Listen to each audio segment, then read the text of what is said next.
This could be a short video about how to use a set of task boxes or an independent workstation. We use activities like this because what we want to do is teach kids to transition from one activity to another without prompting, so we're increasing their independence. It's also a great way to work on thinning that schedule of reinforcement to be a more intermittent schedule of reinforcement, because that is more realistic to the world outside of treatment, right? So in treatment, it's one-on-one attention, and so we're often providing a lot more reinforcement, particularly if attention is reinforcing.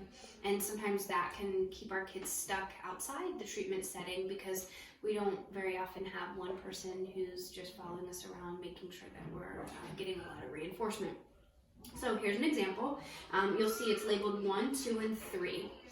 This would be a completed one, or like an end or terminal stage. It might be that you just start with 2, and so then you might have this already on here. And so you want to be sure that in each of the drawers is an activity, and the activity should be an activity that's mastered, so something that we know the child can do very easily. You also want to be sure that you have one of these strips. So there's a 1, 2, 3, but we also have A, B, C. We want to be sure that we're using one or the other of these as sort of outlined by the supervisor of the case, but we want to use multiple exemplars so that it's not just 1, 2, 3, but A, B, C goes in the same order, red, yellow, or red, orange, yellow. There's a bunch of different ways to do it. For this example, we're going to use 1, 2, 3. It's one of the common ones to start with. So in the first drawer is transportation sorting. So by water, on ground, train tracks, and in air. The second one is a puzzle that's got the numbers 1 through 9. Right? So all of these have a very discrete start and end. So it's not done when it's empty, and it is done when it's complete. And then this one is a connect the dots. So when we sit the learner down, we present this, and we present this.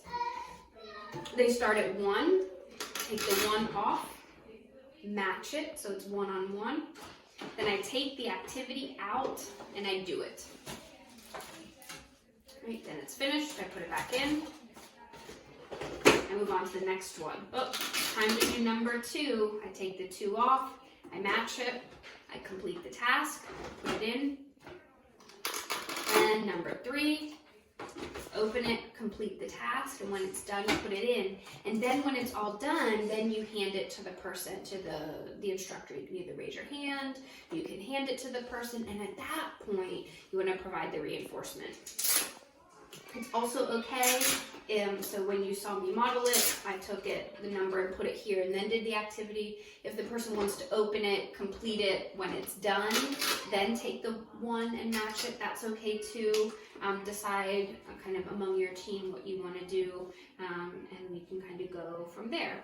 There'll be different activities in each time, but in general it'll come from a sort of a list of activities so that we can be sure that they are things that are mastered for the individual.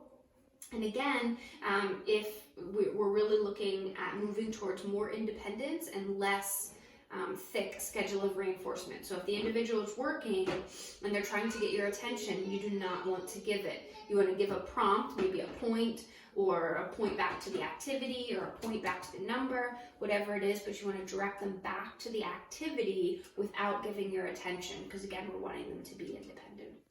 If you have any questions, let me know.